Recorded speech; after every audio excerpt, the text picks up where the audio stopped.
Sanggar Cerita mempersembahkan Sabda Pandita Ratu.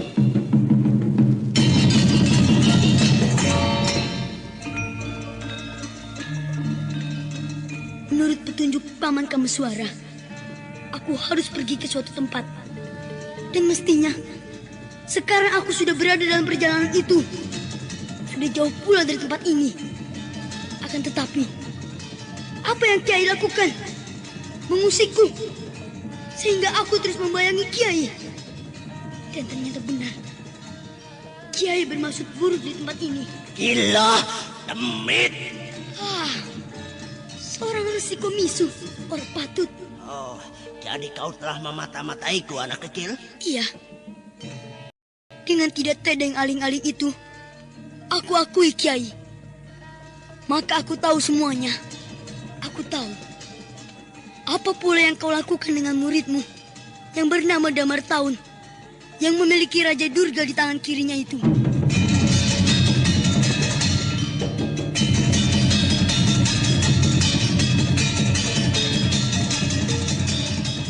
Sabda Pandita Ratu, sebuah kisah penuh dilema, tragedi cinta anak manusia, perebutan tahta, mabuk harta dan duniawi, serta silaunya kehormatan, di mana keangkara murkaan merajalela karena dendam yang membara.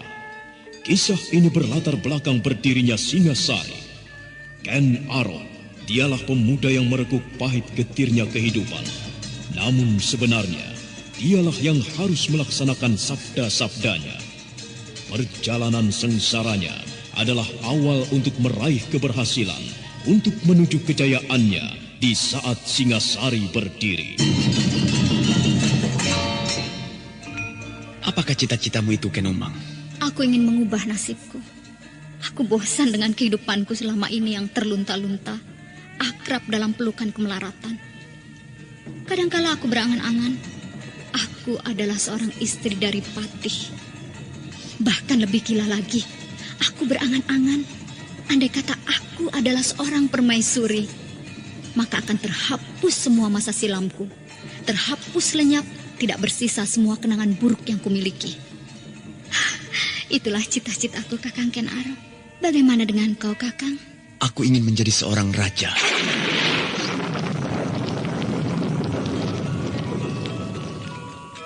Sabda Pandita Ratu. Naskah ditulis oleh Pondra Swasti Langit, diolah oleh Agung Bahrodi, didukung oleh artis-artis terkemuka Ferry Fadli, Eli Ermawati, M. Abud, Ivone Rose, dan lain-lain.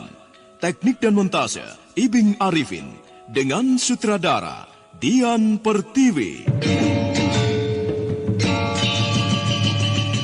Sabda Pandita Ratu dalam episode ke-16 ini dengan judul Duka Luka Bumi Blambangan.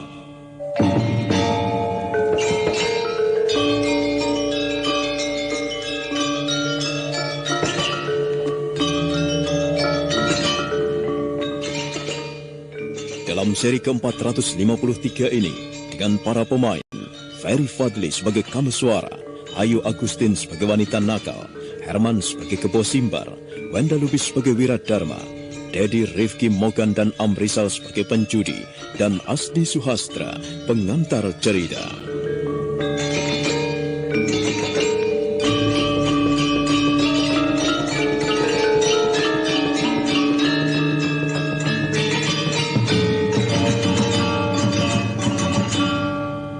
Kameswara benar-benar merasa prihatin dengan apa yang dilihatnya.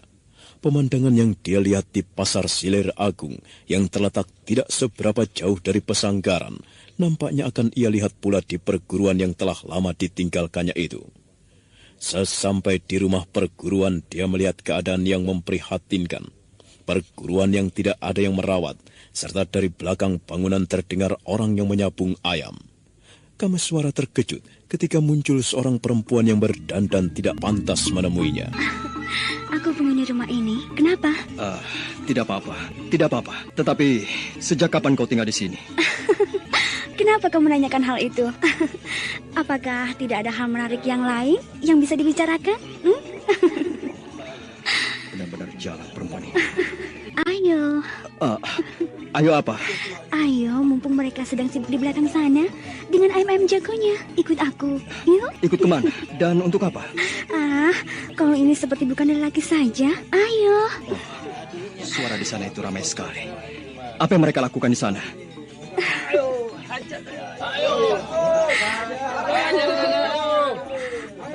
Mereka sedang taruhan. Mereka mengadu jago. Kalau kau ingin melihat, nanti saja.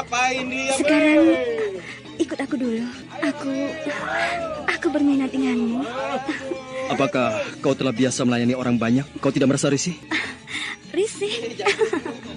Tidak, aku sudah biasa melakukan pekerjaan ini. Siapapun akan kulayani. Asal mampu memberiku uang. Akan tetapi aku tidak mempunyai uang. Kau tidak perlu membayar. Kameswara tidak tahu mengapa perempuan nakal itu begitu berminat kepadanya, seolah ingin melahapnya saja. Kameswara merasa dadanya perih sekali. Taulah dia gambaran macam apa yang sedang melanda perguruan pesanggaran. Kameswara memandang perempuan itu dengan seksama. Pakaiannya yang tipis membuat sebagian tubuhnya menerawang. Kameswara segera merapal aji panglimunan. Semakin lama tubuhnya semakin kabur. Kenapa denganmu? Sayang sekali, aku tidak berminat menyentuh tubuhmu. Tubuhmu kotor sekali dan menjijikkan. Menghilang. Perempuan pelacur itu menjadi kebingungan beberapa saat ketika pemuda tampan yang semula berada di depannya itu kemudian lenyap dari pandangan mata setelah sebelumnya mengabur dan semakin kabur untuk kemudian lenyap sama sekali. Pelacur itu menjadi sangat ketakutan. Dia melangkah mundur dan kemudian berbalik dan berlari sifat kuping. Tetapi rasa takutnya melihat orang bisa menghilang telah membawanya ke alam pingsan. Dan kemudian tubuhnya ambruk bagaikan onggokan barang yang tidak berharga.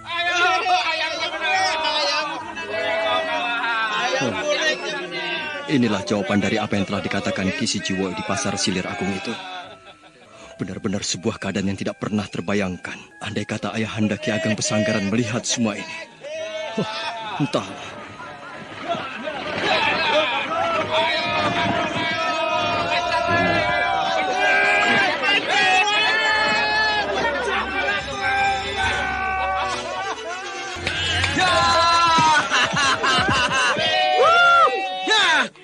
Aku menang. Hayo bayar. Bayar. Yang kalah membayar. Hayo.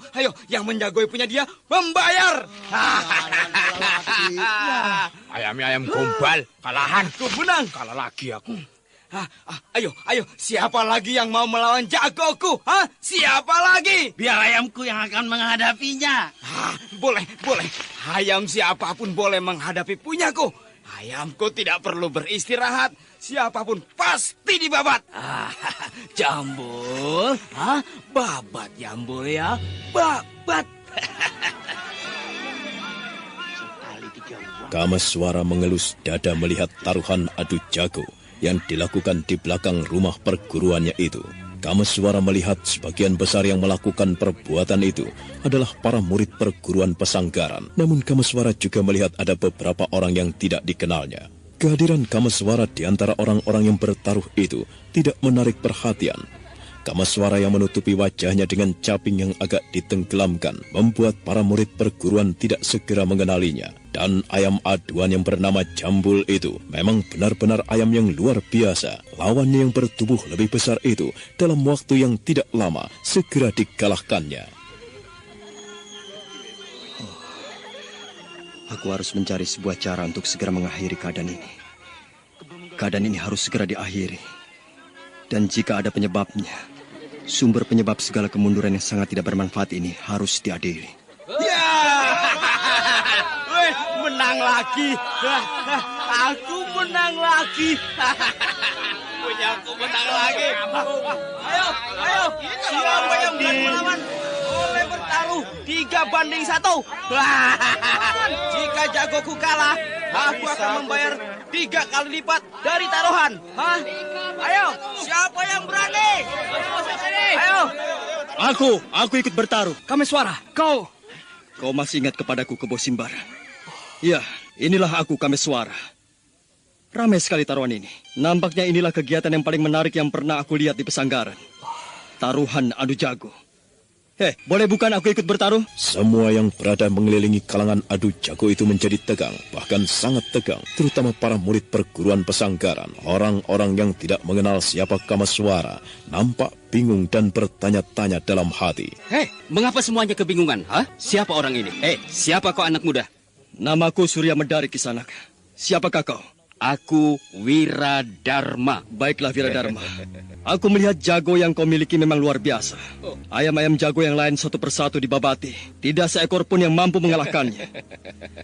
Apa yang aku lihat itu membuatku sangat penasaran. Tergugah hatiku untuk mencoba melawan. Oh, kau sendiri yang akan turun ke kalangan melawan ayam jagoku? Tentu tidak, Wiradharma. Tentu tidak pantas aku turun ke dalam kalangan melawan seekor ayam. Tetapi kalau kau bertaruh dengan cara seperti itu, aku tidak keberatan. Yang aku lakukan barangkali sederhana. Aku bisa memuntir lehernya atau memberuduli bulu-bulunya. Kau pintar melucu anak muda. Tetapi aku terima tantanganmu. Aku tidak pernah menolak menghadapi ayam jago siapapun. Mana ayam jagomu? Aku tidak memiliki ayam jago. Aku akan meminjam. Nah, kalau boleh, aku akan meminjam ayam itu. Siapa yang punya ayam itu? Aku meminjamnya untuk aduan ini. Siapa? Lelaki yang bernama Wiradharma itu tersenyum, menyembunyikan kegembiraan hatinya. Ayam yang dipilih Kamaswara adalah ayam yang telah diturunkan dan kalah menghadapi ayam aduannya.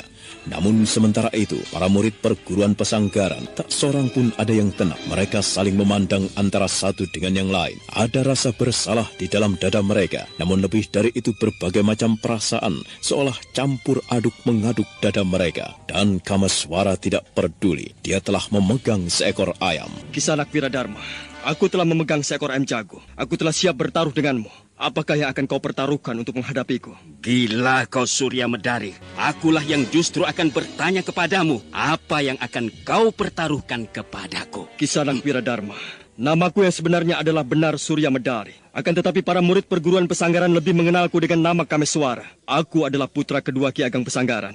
Pewaris perguruan pesanggaran tempat di mana kau sedang mengadu ayam ini. Nah, kau bisa membayangkan apakah kira-kira yang bisa aku pertaruhkan? Bagus. Jadi kau rupanya anak Ki Ageng Pesanggaran yang terkenal itu.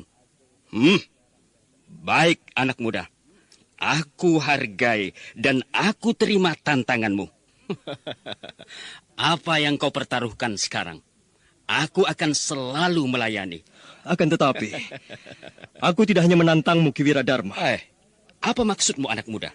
Aku menantang semuanya yang hadir di sini untuk bertaruh menghadapi aku. Wiradharma mengernyitkan dahinya. Dia masih belum tahu kemana sebenarnya arah pembicaraan pemuda yang semula mengaku bernama Surya Medari, namun kemudian mengaku pula bernama Kamaswara itu. Tetapi ketika Kamaswara mengedarkan pandangannya, segenap murid perguruan pesanggaran semuanya menundukkan kepala. Tak seorang pun yang berani menantang pandangan mata Kamaswara. Aku tidak suka berjudi yang bertele-tele.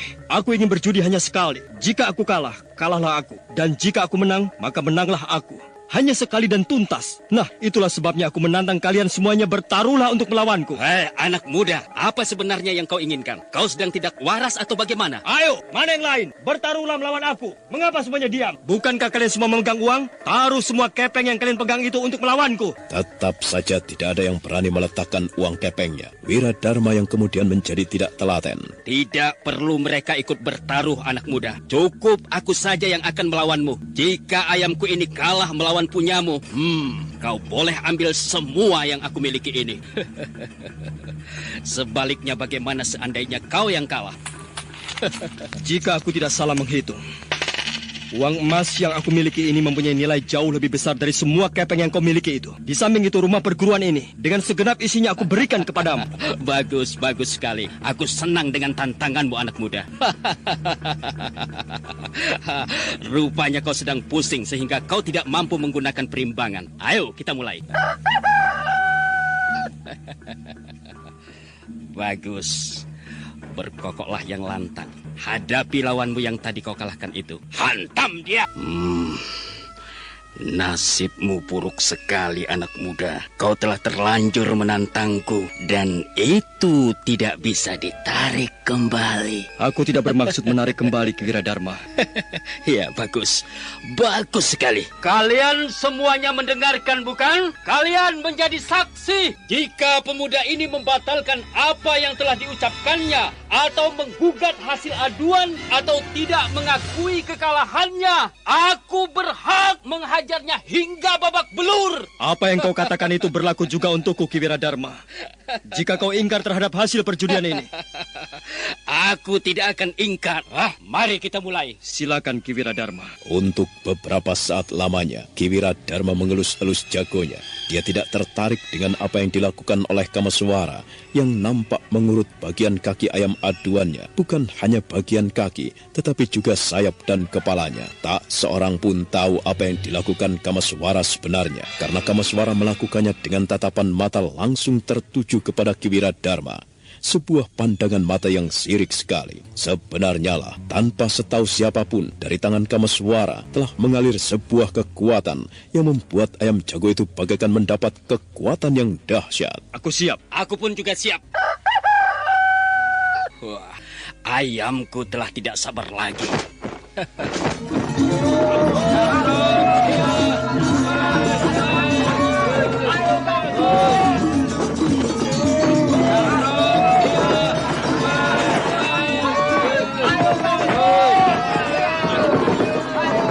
Gila. Wah, mengapa bisa jadi begini? Mengapa sekarang ayam jagoku yang justru akan kalah? Jagoku menghadapi musuh yang bagaimanapun tidak akan kalah. Jagoku telah mendapatkan syarat. Pada kedua tajinya telah diusap lumatan kembang dari dukun itu. Wah, tidak ada jago manapun yang akan mampu mengalahkannya.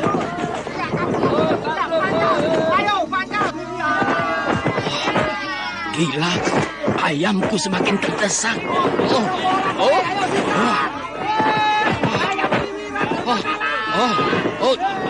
Tidak mungkin. Tidak mungkin. Tidak mungkin. Ayammu telah kalah, Ki Tidak Darma. bisa. Jagoku tidak pernah kalah. Tidak mungkin kalah. Tetapi ayammu telah kalah. Ada yang tidak beres, goblok. Apanya yang tidak beres, Ki Wiradharma? Kau jangan mencoba-coba ingkar. Goblok. Kau telah mengatakannya sendiri, siapapun yang mencoba ingkar akan mendapatkan perlakuan yang buruk. Dan sekarang kau mencoba ingkar. Kau tidak jujur. Kau pasti telah melakukan sesuatu kepada ayam jagomu itu hingga mampu mengalahkan ayam jagoku. Ayam jagoku tidak akan bisa dikalahkan, ya? Mengapa ayam jago milikmu itu tidak mungkin dikalahkan? Karena ia telah aku beri syarat, telah diisi oleh seorang dukun yang paling hebat. Nah, kau telah mengatakannya sendiri ketidakjujuranmu. Semua mendengarkan bahwa kau tidak jujur dengan mengadu ayam jago yang sudah dibawa ke dukun lebih dulu itu. Kurang ajar. Mengapa kau marah, Ki Wiradharma? Kau telah kalah, dan aku minta kau serahkan semua taruhanmu kepadaku. Tidak bisa. Tidak bisa. Mengapa, Ki Wiradharma? Kau pun tidak jujur. Aku tidak jujur bagaimana, Ki Wiradharma? Ayam jagomu tidak mungkin menang melawan jagoku. Aneh dan lucu sekali kedengarannya. Bagaimana kau bisa mempunyai sikap yang seperti itu? Bagaimana mungkin seorang penjudi berhak menentukan dirinya menang terlebih dahulu? Seorang penjudi harus siap menghadapi kenyataan dirinya kalah. Kalau tidak mau, janganlah kau jadi penjudi, Ki Wiradharma. Tidak. Kau tidak jujur. Kau sendiri tidak jujur. Kau mengatakan orang lain tidak jujur. Baiklah, apa yang kau maksud aku tidak jujur? Ayam jagomu tidak mungkin menang melawan ayam jago milikku. Kau pasti melakukan sesuatu yang tidak aku ketahui. Itu lebih aneh lagi, Ki Wiradharma. Kau mengatakan sesuatu yang kau sendiri tidak mengetahui. Dengar, Ki Wiradharma. Ayam jagomu kalah karena sudah letih, sudah terlampau banyak menghadapi musuh. Kau sendiri jika kau peras tenagamu, meski kau telah dikeramasi oleh seorang dukun yang sakti, kau tidak akan mampu bertahan pada saatnya. Nah, seperti itulah yang terjadi pada aduanmu itu. Bayar. Tidak. Bayar, Ki Wiradharma. Aku tidak mau membayar. Kau mau ingkar? Baiklah. Kalian semuanya melihatnya, bukan? Kalian semua juga akan mengalami nasib seperti ini andai kata kalian menang. Orang bernama Wiradharma tentu akan ingkar dari mulutnya sendiri. Dengan demikian aku berhak mengatakan, mulut Ki Wiradharma adalah mulut yang kotor sekali. Bahkan kotoran manusia barangkali ditelannya juga. Kurang ajar. Nah, kau mau apa, Ki Wiradharma? Tidak ada seorang pun yang berani mengucapkan kalimat itu, anak muda. Kalau tidak ada, maka akulah yang berani melakukannya. Aku adalah Kameswara, anak Ki Ageng Pesanggaran sekaligus muridnya yang mewarisi segenap ilmunya. Berikan uangmu kepadaku, atau kau akan mendapatkan perlakuan buruk. Ki Wiradharma bagaikan disentakan dari tidurnya. Tatapan Kameswara sedemikian tajam mengorek jantungnya.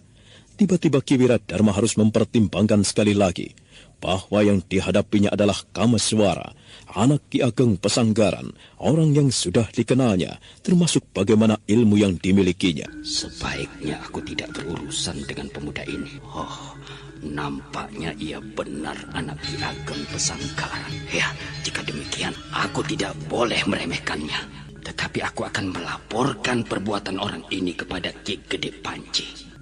Nanti Ki Gede Panji yang akan mencaturnya. Kalau perlu, peset kulitnya. Bagaimana Ki Wiradharma? Oh, baiklah. Aku merasa kasihan kepadamu, anak muda. Aku mengaku kalah. Ambil semua uangku ini. Tunggu Ki Wiradharma. Apa lagi? Kau masih mempunyai sesuatu. Apa lagi? Pakaian yang kau pakai itu. Gila. Pakaian yang kau pakai itu sudah bukan hakmu lagi. Lepaskan dan tinggalkan di sini. Setan alas. Apa maksudmu? Aku minta kau meninggalkan pakaianmu. Dan kau boleh pergi meninggalkan tempat ini tanpa selembar pakaian pun yang melekat di tubuhmu. Anak muda, rupanya kau memang dengan sengaja mencari gara-gara. Soal taruhan, aku telah berikan. Tetapi pakaianku yang melekat di tubuhku ini kau telah menghinaku, mengerti? Yang menang akan menghinakan yang kalah, Ki Wiradharma. Bukankah kau sendiri sering melakukannya? Lepaskan pakaianmu, Ki Wiradharma. Dan tinggalkan tempat ini dengan tubuh telanjang. Kau sudah tidak berhak lagi dengan pakaian itu. Kau pernah dengar kisah tentang Mahabharata yang didongengkan Empu Kanwa? Bagaimana Pandawa yang kalah dalam berjudi menghadapi Kurawa? Bahkan Drupadi yang dijadikan taruhan itu telah dijarah oleh Dursasana untuk melepaskan pakaiannya. Lakukan itu, Ki Wiradharma. Sayang sekali. Aku tidak akan menuruti permintaanmu itu, anak muda. Itu permintaan gila. Akan tetapi aku tidak keberatan memberikan ini kepadamu. Aku sobek mulutmu. Bagus. Rupanya aku harus memaksamu untuk mencopot pakaianmu, Ki Wiradharma.